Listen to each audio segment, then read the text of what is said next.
الشاهدين والشاكرين والحمد لله رب العالمين. إن الله وملائكته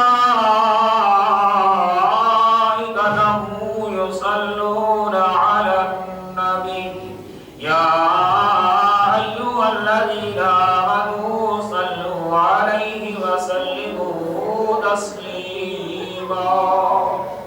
الصلاة والسلام عليك يا سيدي يا رسول الله وعلى آلك وأصحابك يا حبيب الله. الصلاة والسلام عليك يا سيدي يا رسول الله وعلى آلك وأصحابك يا حبيب الله. هدي عليكم السلام کے بعد میرے نہایت واجب احترام والمحاضرین والسامعین السلام علیکم ورحمۃ اللہ وبرکاتہ. تمام تعریفیں خدا شریف ذات کے سب کا خالق سب کا مالک وہی ذات جس کے قبضہ قدرت کے اندر ساری کائنات کی جہاں ہے، جس کی ملک میں کائنات کی ہر نعمت ہر خوشی ہر امتحان اسی کی ہے. ہر بڑائی اسی ذات کو ہر لمحہ ہر سانس کے ساتھ تعریف و توصیف حمد و ثنا کے لائق وہی ذات خدائے وقت بے مثل و بے مثال ذات کریم. درود لا محدود حضور پردور آقائے دو عالم ہادی دو جہاں سارے زمان شفیع المذنبین رحمت للعالمین تاجدار عرب و عجم فخر آدم و بنی آدم معلم کائنات ہادی کی برحق حضرت محمد مصطفیٰ صلی اللہ تعالی علیہ وآلہ وصحبہ وسلم کی کریم ذات پر کہ جس ذات کے صدقے اللہ نے اس ساری کائنات کو پیدا فرمایا، اور وہ کریم ذات کہ جس ذات کے صدقے اللہ نے اس دنیا میں بھی ہمارا دھرم قائم رکھا ہوا ہے، اور جس ذات کی کرم نوازی سے قبر کی منزلیں بھی اور کل حشر کے میدان میں شفاعت کا معاملہ بھی اس ذات کی کرم نوازی سے ہی حل ہوگا. اور یہ جو دنیا ہے اسے عمل کی دنیا کہا جاتا ہے. اگر کریم آقا کی زبان اقدس سے نکلے ہوئے جملے حدیث پاک میں آپ کے سامنے رکھوں تو وہ کچھ یوں ہے کہ الدنیا مزرعۃ الآخرہ. یہ دنیا جو ہے یہ آخرت کے لیے کھیتی ہے. کیا معنی کہ جو یہاں کاشت کر لو گے کما لو گے بنا لو گے وہی کل تمہارے سامنے آ جائے گا. اور قرآن کریم نے اس کل کا منظر جو بیان فرمایا ہے 15واں پارہ سورہ بنی اسرائیل کے اندر بڑے واضح الفاظ کے اندر ارشاد فرمایا اقرأ کتابک کفی بنفسک اليوم علیک حسیبا. پڑھ اپنی کتاب. آج کسی ذات کے ساتھ کوئی ہر ایک کو بدلا برابر ملے گا. جو جس نے کیا کوئی زیادتی نہیں، کوئی کسی کا کچھ نہیں، رکھا بھی نہیں جائے گا اور مارا بھی نہیں جائے گا. پورا پورا حساب و کتاب ہوگا. اس دنیا کے اندر رہتے ہوئے انسان جب سے وہ ہوش سنبھالتا ہے، شعور کی منزلوں میں آتا ہے، اچھے اور برے کی تمیز اس کو سمجھ آ جاتی ہے، نفع اور نقصان کا اس کو ادراک احساس شعور پتہ چل جاتا ہے، اس کے بعد شعوری طور پر منصوبے کے تحت بڑی سوچ سمجھ کر وہ جو بھی قدم اٹھاتا ہے وہ نفع کے لیے اٹھاتا ہے. کبھی یہ ممکن نہیں ہے کہ عقل مند بھی ہو، فہم و فراست رکھنے والا ہو، سمجھدار بھی ہو، ذہین بھی ہو، دماغی طور پر صحیح بھی ہو، اور وہ کوئی ایسا فیصلہ جان بوجھ کر کرے کہ جس میں اس کو گھاٹا نظر آتا ہو، یہ ممکن نہیں۔ ہاں یہ الگ بحث ہے کہ اس نے تو فیصلہ کیا منافع کے لیے لیکن وہ ہوا نہیں، اس کو قدرت کہتے ہیں کہ بندے نے کچھ اور سوچا لیکن رب کی قدرت کو کچھ اور منظور ہے، لیکن اس نے اپنی بساط کے مطابق، اپنی عقل اور شعور کے مطابق جو اس کو بہتر فیصلہ لگا، کامیابی کی طرف، فلاح کی طرف، نفع کی طرف، بھلے کی طرف، اس نے اس راستے کو اپنایا۔ اب دیکھنا یہ ہے کہ اس کا اپنایا ہوا وہ راستہ اس کو واقعی فلاح کی طرف لے جاتا ہے کہ نہیں، واقعی کامیابی کی طرف لے جاتا ہے کہ نہیں، واقعی نفع کی طرف لے جاتا ہے کہ نہیں۔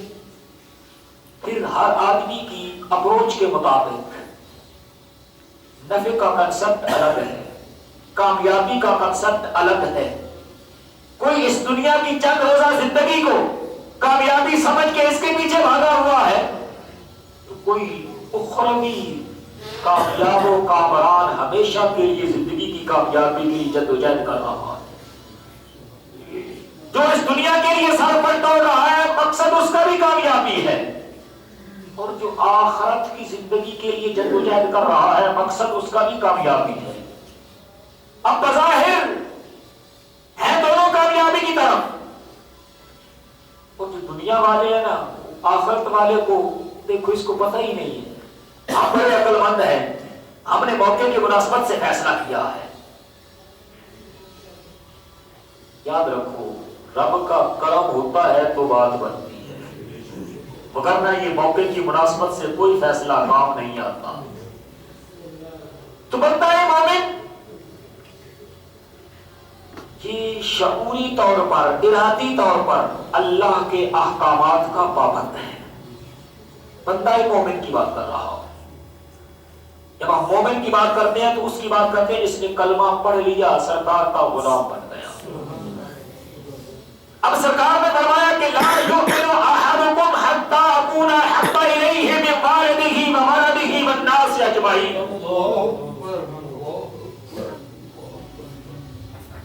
کریم آقا کی زبان اقدس سے نکلا ہوا یہ جملہ حدیث پاک ہے کہ تم میں سے کوئی بھی، اینی ون، نو باڈی، کوئی بھی اس وقت تک کامل مومن نہیں ہو سکتا کہ جس وقت تک وہ ساری کائنات سے زیادہ من والدہ وولدہ والناس اجمعین، اپنا اولاد، اپنے ماں باپ، سارے لوگ، حتیٰ کہ پوری کائنات سے بھی زیادہ سرکار کی ذات کے ساتھ محبت نہیں کرتا۔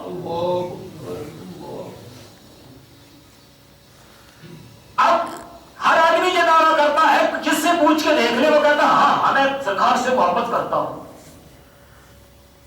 کوئی مقصد فکر ہو جس کو پوچھ کے دیکھیے وہ کہتا ہاں کیوں نہیں، ہم سب سے زیادہ ہم ہی پیار کرتے ہیں۔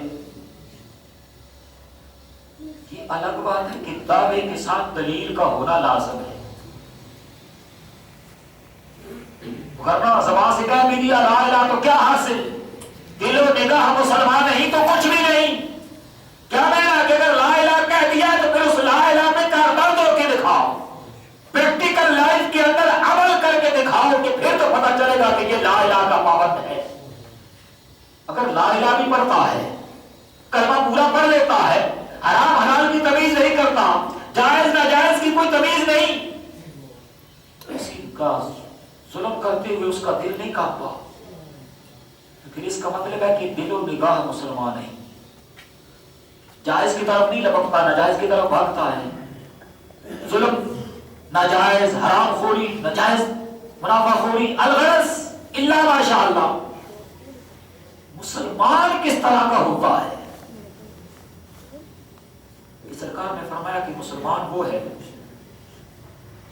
المسلم من سلم المسلمون من لسانه ويده،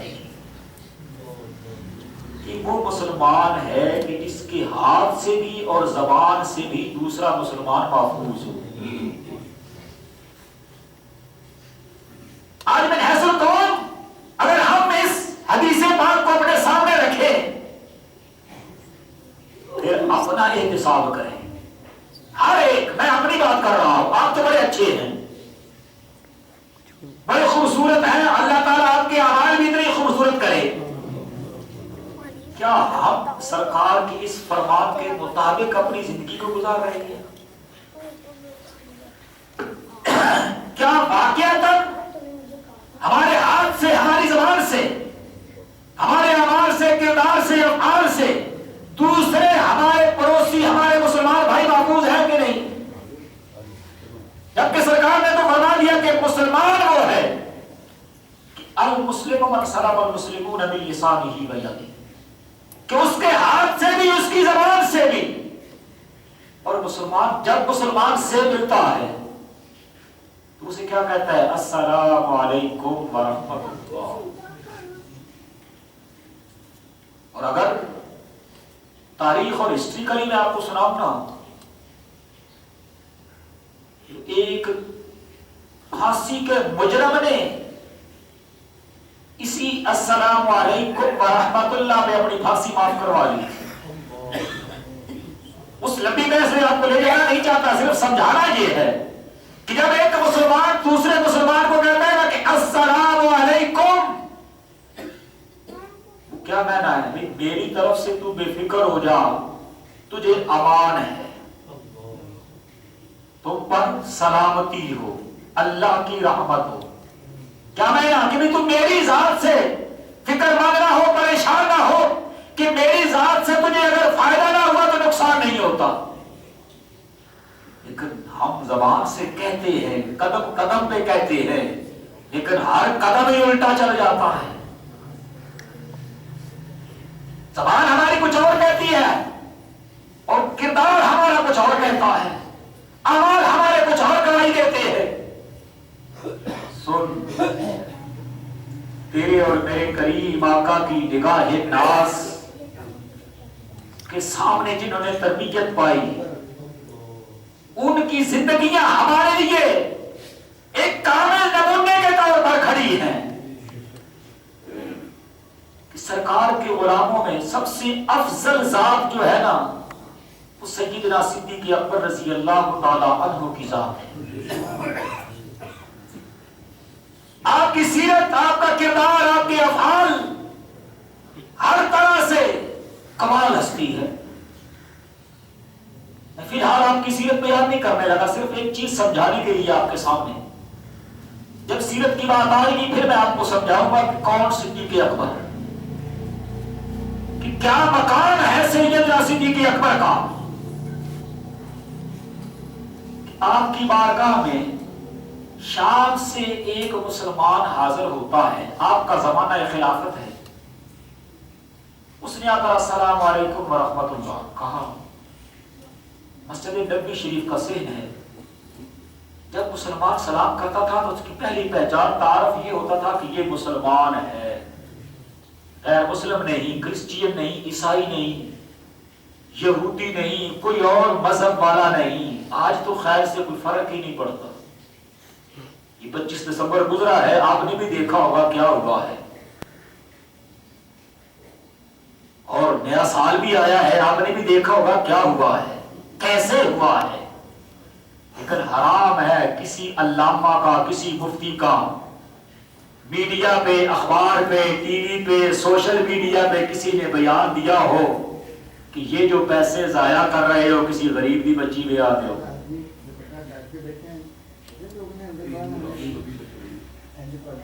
شاید کہ کسی دل میں اتر جائے میری بات. یہ ہمارے مسلمانوں کے تہوار نہیں تھے، لیکن ہم نے ان کو سیلیبریٹ کیا ہے، منایا ہے اچھے طریقے سے.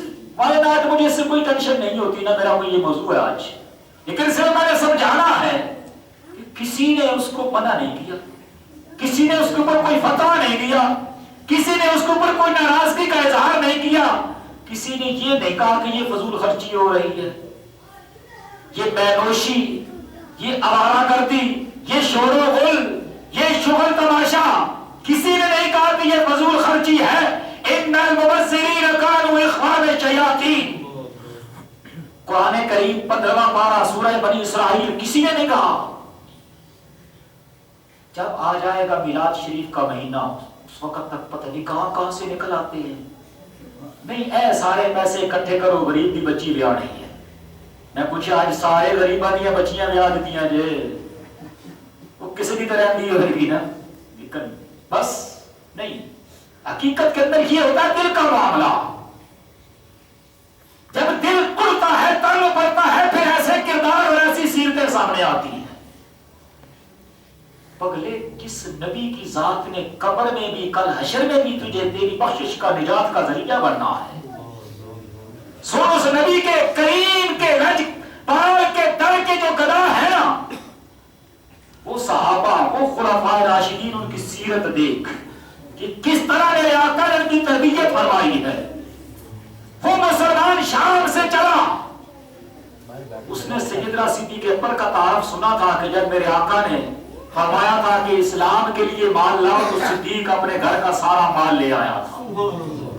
حتیٰ کہ دیوار پہ ہاتھ مار مار کے سوئی بھی نہیں چھوڑی تھی. سارا مال لایا تھا کہ سخی ہے زمانے کا، کریم ہے زمانے کا. شام سے چلا، پہنچا سرکار کی شہر اقدس میں. زمانہ خلافت چل رہا ہے سیدنا صدیق اکبر کا. سلام عرض کیا، فرمایا کہاں سے آئے ہو؟ تعارف کرواؤ. تعارف کروایا، سرکار میں شام سے آیا ہوں. بھئی اس کو کھانا کھلاؤ. مہمان نوازی شروع ہو گئی، کھانا کھلایا گیا. جب کھانا کھا کے آیا دوبارہ آپ کے پاس پہنچا. سرکار میں ایک کام سے آیا تھا. فرمایا بولو. ہم بیٹھے ہیں نا، ہم لوگوں کے کاموں کے لیے ہی تو بیٹھے ہیں. عرض گزار ہوا سرکار میں تاجر تھا، کام کاج کرتا تھا، بس حالات کی گردش کہ میرے کام رک گیا. میں کچھ مفروض ہو گیا، حالات نے ایسی کروٹ لی کہ میرے حالات دن بہ دن مالی طور پر بہت کمزور ہو گئے. میرے سر پہ قرضہ چڑھ گیا تو میں آیا ہوں آپ کے پاس کچھ میری مدد کی. اچھا ابو صدیق اکبر، میں نے کہا نا جو سرکار کے یار کے نظار کے بھی ساتھی اور غار کے بھی ساتھی. مہمان بنایا، گھر لے گئے. وہ شخص حیران ہوا دیکھ کر کہ وہ خلیفہ وقت جن کا نام پوری کائنات میں گونجتا ہے، جن کی سخاوت کا ساری دنیا معترف ہے، کیا دیکھتا ہے ان کے گھر میں قالین نہیں، چٹائی ہے وہی پھٹی پھٹی ہے. بٹھایا، اس کی خاطر تواضع کی. فرمایا تو جس صدیق کا تعارف سن کے آیا ہے نا، دعا کر اللہ صدیق کو ایسا ہی بنا دے. لیکن ہمارا حال یہ ہے کہ 3 دن ہو گئے ہیں صدیق نے کھایا کچھ نہیں. آتا ہے تو بانٹ دیتے ہیں، پر تو چل کے آیا ہے تجھے خالی نہیں لوٹائیں گے. جا سیدنا عثمان غنی کو جا کر مل. اچھا ٹھیک ہے. اب وہ تھا مسافر، اجنبی تھا، اس نے سمجھا شاید وہ وزیر خزانہ ہوں گے، مشیر ہوں گے، ان کی سخاوت مال و دولت کا سنا تھا. چلنے لگا نا، سرکار میں آپ کا نام لے لوں ان کے پاس جا کر کہ انہوں نے مجھے بھیجا ہے، شاید کہ کسی دل میں اتر جائے میری بات. سن سیدنا صدیق اکبر فرمانے لگے پگلے وہاں میرا نام لینے کی ضرورت نہیں، تیرا فقط امتی محمد ہونا ہی کافی ہے. تجھے یہ تعارف کروانے کی ضرورت نہیں پڑے گی کہ صدیق اکبر نے مجھے بھیجا ہے. جب تو انہیں سلام کرے گا نا، انہیں پتا چل جائے گا یہ قبلی والے کا کلمہ پڑھنے والا غلام ہے، یہ مسلمان ہے. تیرا یہ تعارف سب سے بڑا ہے. جہاں تجھے کوئی تعارف کروانے کی ضرورت نہیں پڑے گی. اور آج ہمارے ہاں تعارف کے بغیر تو کام ہی نہیں ہوتا. اچھا ٹھیک ہے. وہ چلے سیدنا عثمان غنی کی چوکھٹ پہ آ گئے. دروازے پہ پہنچے، عجیب ہی منظر سنائی دیا کہ سیدنا عثمان غنی اپنے صاحبزادوں کو، گھر والوں کو ڈانٹ رہے ہیں کہ تم کب سے اتنی فضول خرچی کرنے لگ گئے ہو؟ ماجرا کیا تھا جی؟ دودھ کے اندر شہد ڈال کر پیا گیا ہے۔ عثمان غنی کے گھر میں عثمان غنی کی اولاد نے پیا ہے۔ وہ عثمان کہ جو میرے آقا فرمائے کہ مال لاؤ تو درجنوں نہیں سینکڑوں اونٹ قربان کر دے، پورے تجارتی قافلے قربان کر دے، اپنی فیملی کے اوپر اس بات میں باز پوچھ کر رہے ہیں کہ تم نے یہ فضول خرچی کیوں کی ہے؟ بھائی شہد ایک الگ غذا ہے، دودھ ایک الگ غذا ہے، تم نے دودھ کے اندر شہد ڈال کر۔ وہ سوچ میں پڑ گیا کہ میں جہاں پہنچا ہوں یہ تو اپنی اولاد کو دودھ اور شہد سے پوچھ رہے ہیں کیوں کیا ہے تم نے؟ یہ تو فضول خرچی کی ہے، تم نواب بن گئے ہو۔ آج تیری اور میری اولاد کا تو پتہ ہی کوئی نہیں، یہ بھی نہیں پتہ چلتا حلال ہے کہ حرام ہے۔ حلال ہے تو پھر تو کھلاؤ ہی کھلاؤ، سو بسم اللہ۔ تو خیر کھڑا ہو گیا، دستک دی، آپ تشریف لائے، آپ نے فرمایا بھی تجھے زحمت ہوئی اتنی دیر کھڑے ہونے کی، آؤ مہمان لگتے ہو جی، کہاں سے آئے ہو جی؟ اس طرح بٹھایا، کھانا کھلایا۔ تو کہتا ہے مجھے دودھ بھی پیش کیا، شہد بھی پیش کیا اور کھانا بھی پیش کیا۔ کہتے میں نے مسئلہ ہی پوچھ لیا سرکار، ابھی تھوڑی دیر پہلے تو اپنی اولاد کو ڈانٹ رہے تھے۔ سن، شاید کہ کوئی باپ ہو تو اس تک میری یہ پہنچ جائے بات۔ فرمایا وہ عثمان باپ کی حیثیت میں اپنی اولاد کی تربیت کر رہا تھا کہ اللہ نے عثمان کو مال دیا، اولاد دی، اس لیے نہیں کہ عثمان کے مال سے عثمان کی اولاد ناجائز طریقے سے فائدہ اٹھائے۔ اچھا سرکار پھر یہ میرے اوپر اتنا کیوں خرچ کیا؟ میں تو کوئی رشتہ دار بھی نہیں تھا آپ کا۔ آپ نے فرمایا جب تو نے سلام کیا تھا نا مجھے تو میں نے پہچان لیا تھا تو میرا بھائی ہے۔ جب تو نے مجھے سلام کیا تھا نا آ کر میرے دروازے میں کہا تھا السلام علیکم ورحمت اللہ، میں نے پہچان لیا تھا کہ یہ میرا بھائی ہے۔ کیسے کہ یہ مسلمان ہے، کوئی تعارف نہیں ہے، کوئی ضرورت نہیں ہے بتانے کی کہ میں حبشہ سے آیا ہوں کہ شام سے آیا ہوں، مشرق سے آیا ہوں کہ مغرب سے آیا ہوں، گورا ہوں کہ کالا، امیر ہوں کہ غریب، ادنا ہوں کہ اعلیٰ، اپنا ہوں کہ بیگانہ، بتانے کی ضرورت نہیں، تیرا فقط سلام کہہ دینا ہی تیرا تعارف کافی ہے۔ اچھا سرکار میں آنے کا سبب جب انہوں نے پوچھا فرض کی سرکار میں ایک حاجت سے آیا تھا، میرا یہ تھا مسئلہ، یہ تھا، انہوں نے بیان کیا۔ آپ نے فرمایا ٹھیک ہے تیرا مسئلہ ہم تک پہنچ گیا، کھانا کھاؤ، رات گزارو۔ رات گزاری، انہوں نے یہ نہیں فرمایا کہ میں صدیق اکبر سے پوچھوں گا تو وہاں گیا ہے کہ نہیں، یا انہوں نے تجھے میرے پاس بھیجا ہے کہ نہیں۔ صبح جب چلنے لگا نا وہ مہمان، آپ نے فرمایا میں نے اونٹ کے اوپر تیرا سامان لگوا دیا ہے، اور اتنا غلہ، اتنا ساز و سامان، اس میں کپڑے بھی تیری ضروریات زندگی کے لیے، اور تو سوچ کے آیا تھا کہ میں 3000 اشرفیوں کا سوال کروں گا، میں نے 6000 اشرفیاں رکھوا دی ہے۔ نعرہ تکبیر، نعرہ رسالت، نعرہ تحقیق، نعرہ حیدری، عظمت و شان صحابہ۔ تو وہ جسے کہتے ہیں نا کہ ایک ممنون ہو جانا، محسون ہو جانا کہ سرکار آپ نے اتنا احسان فرمایا، آپ نے فرمایا میں نے کب احسان کیا ہے؟ جب اس نے وہ باہر نکلا سامان دیکھا نا، اونٹ کے اوپر واقعی وہ سارا سامان انہوں نے لگوا دیا تھا، بدوا دیا، تیار کروا دیا اونٹ، اپنے غلاموں سے کہا کہ اس کو اس پہ سوار کراؤ۔ سوار ہونے سے پہلے جب شکریہ کے طور پر حاضر ہوا نا، مصافحہ کیا، سرکار آپ کا بہت شکریہ۔ آپ نے فرمایا عثمان کا شکریہ ادا کرنے کی ضرورت نہیں، اگر تو نے ضرور کرنا ہی ہے شکریہ ادا تو ابو بکر کا کر دینا، کہ جس نے تجھے عثمان تک پہنچایا ہے۔ سرکار نے تو آپ کو بتایا تھا، آپ نے فرمایا ہمارے ہاں زبان سے نہیں بتایا جاتا، ہمارے ہاں قلبی طور پر پتہ چل جاتا۔ تو جب چلنے لگا نا، اونٹ پہ سوار ہونے لگا، پھر پلٹا، سرکار پھر میں جا کر یہ سامان اتار کر پھر اونٹ آپ کو واپس کرنے آؤں گا، ہفتہ لگ جائے گا مجھے۔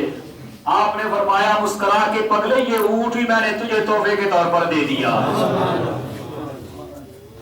ہمارے سامنے ان ہستیوں کی سیرت ہے اور ہمارا معاملہ الٹا پلٹا ہی جاتا جا رہا ہے، نیچے سے ہو یا اوپر سے۔ میں آپ کو اکثر کہا کرتا ہوں نا کہ ہماری نظر میں کوئی نہیں ہوتا، نہ کوئی اوپر والوں میں سے نہ کوئی نیچے والوں میں سے۔ یقین جانیے ان کی حیثیت ایک گلی کے کتے کے برابر بھی نہیں ہوتی۔ کیوں کہ ہم نے جس در کے آگے اپنی نگاہ جبیں جھکا دی ہے نا، اس در پہ ساری دنیا جھکی کھڑی ہے۔ کیوں کہ نہ اس در جیسا کوئی در ہے، نہ اس گھر جیسا کوئی گھر ہے۔ جب علماء کی بحث چلی نا، کچھ نے کہا کہ مکہ المکرمہ افضل ہے، کچھ نے کہا نہیں مدینہ المنورہ افضل ہے۔ اچھا یہ بات بھی آپ کو سمجھا لوں کہ جنہوں نے کہا تھا نا کہ مدینہ المنورہ افضل ہے، وہ یہ نہیں تھا کہ مکے کی فضیلت کے قائل نہیں تھے، اور جنہوں نے مکے کو کہا تھا افضل وہ یہ نہیں تھے کہ انہیں مدینے کے فضیلت کا پتہ نہیں تھا، وہ بڑے ہی فضلی اور علمی دلائل تھے۔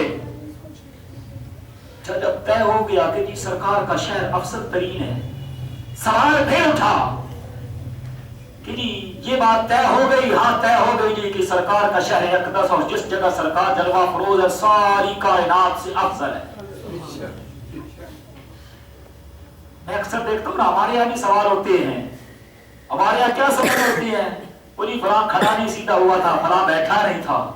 سن سوال تیری عقل ٹھکانے آئے۔ سوال کرنے والے سائل نے کہا سرکار اتنا ہی بتا دیجئے، پھر اگر یہ طے ہو گیا علماء محدثین مفسرین کے درمیان کہ سرکار کا شہر، سرکار کا در اقدس، یہ مدینہ المنورہ کی خاص سرزمین مقدس جہاں پہ گنبد خضرا ہے، ساری کائنات افضل والا ہے، پھر ہم مومن کملی والے آقا کے غلام، سرکار سے محبت کرنے والے، سرکار کے عاشق جب نماز پڑھتے ہیں، جب روزہ رکھتے ہیں، جب حج کرتے ہیں، جب زکات دیتے ہیں، جب بھی کوئی نیک کام کرتے ہیں، جھولی پھیلا کر رب کے آگے کیوں دعا کرتے ہیں مولا جنت دے دینا؟ پھر کہتے ہیں مولا مدینہ دے دے۔ ہمارے ہاں سوال کس طرح کے ہوتے ہیں؟ میں اکثر کیوں کہتا ہوں کہ یقین جانیے علم سے پیدل دنیا ہماری ہے، ہمیں تو علم سے دشمنی ہوتی ہے، اور اگر کسی عالم کے پاس بیٹھو پھر ہوا لگتی ہے علم کی، اور وہاں تو ہم جاتے نہیں ہیں، ہمیں اپنے علم گھڑا ہوتا ہے۔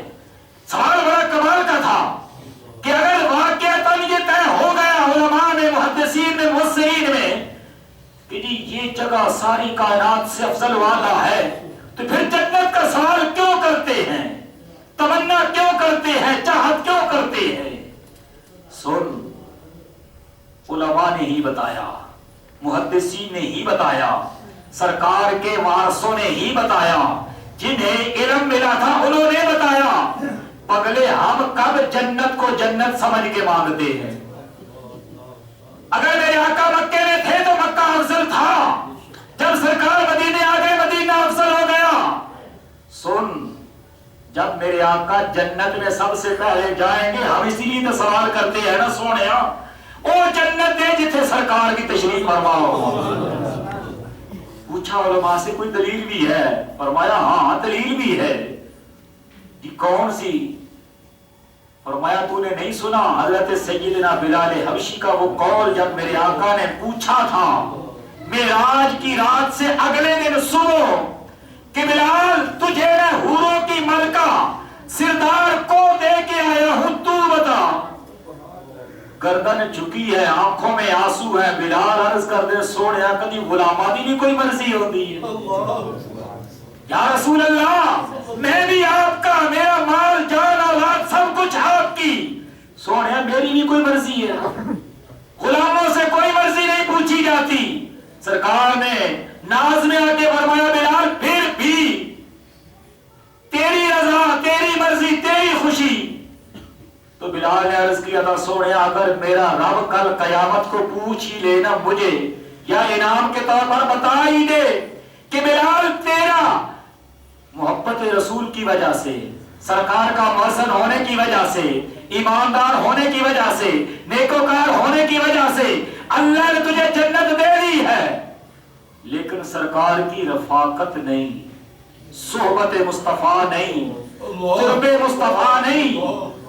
سوڑیا بلال دا فیصلہ تلی ہے، میں او جنت بھی لینا گوارا نہیں کرتا۔ کیوں کہ صحابہ کی یہ دعائیں موجود ہیں، سیاستہ کی حدیث اٹھا کے دیکھیے، سیرت کی ایک ایک کتاب اٹھا کے دیکھیے، اسألک مرافقک فی الجنہ، مالک جنت بھی دے تو سرکار کی صحبت بھی دے، سرکار کا قرب بھی دینا، سرکار کی غلامی بھی عطا کرنا، سرکار کے پڑوس بھی عطا کرنا، اور سرکار کی غلامی کے اندر جنت عطا فرمانا۔ دعا ہے اللہ مجھے اور آپ کو عمل کی توفیق عطا فرمائے۔ وما علیہ الا